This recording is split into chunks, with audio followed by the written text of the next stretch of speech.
Hello, are you going to be taking an English exam soon? How are you feeling?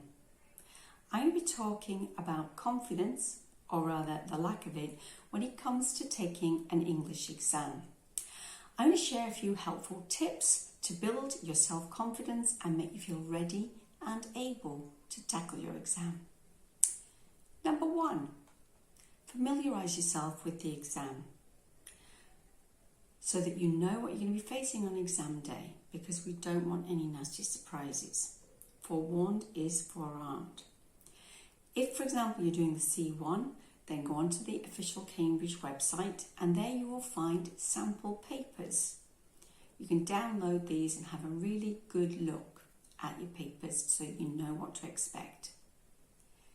Number 2, self-evaluate. Now that you've got these sample papers, then I strongly advise you to try and have a go at one of these exams as if it was a mock. This will help you to discover which parts that you feel strong about, but more importantly, it will help you to discover which bits you find more challenging, because these are the ones that you're going to have to practice some more. I know they say practice makes perfect. I'm not guaranteeing perfect, but it certainly will help you improve.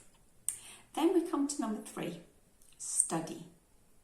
Do not leave studying until the last minute.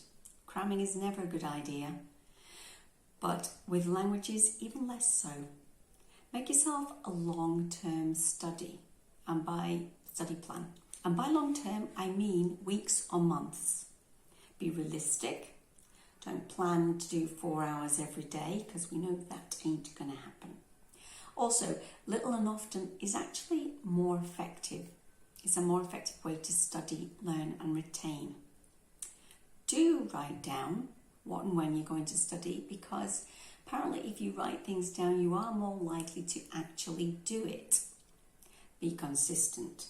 Follow that plan, even on the days when you really don't feel like it. Just think of it as taking your brain to the gym. Number 4, self-teach.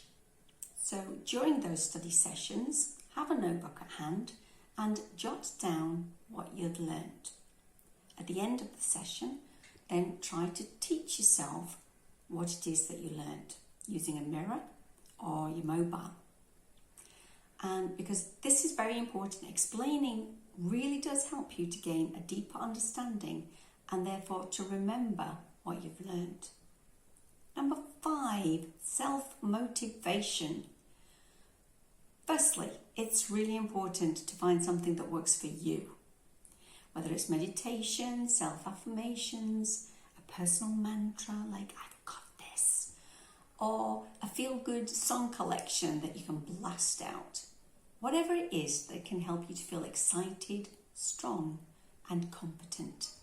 It's essential to change those negative voices that we sometimes get in our heads, so that instead of saying, I can't do this, it's impossible, you can say, it's really difficult, but I know if I take it step by step, I'll get there and I'll manage it.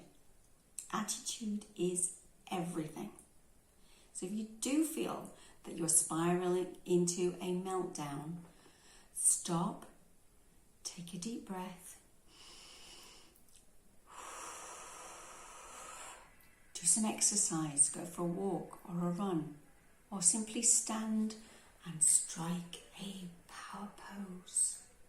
Swap fear for fun and excitement. Number 6, reflect on achievements. Another great idea is to remember your previous achievements, all the things that you felt proud about. Whether it's coming first in a race or getting a good mark. It doesn't have to be getting the gold at the Olympics or winning an Oscar, but we all have things that we're proud of. And remembering these will make you feel better and remind you that you can be successful when you put your mind to it. And instead of always looking at the summit of the mountain, everything that you still need to accomplish, stop and turn to look at where you've come from. All the progress that you've already made. Put Put these tips into practice and you will crush it. Good luck with your English exam.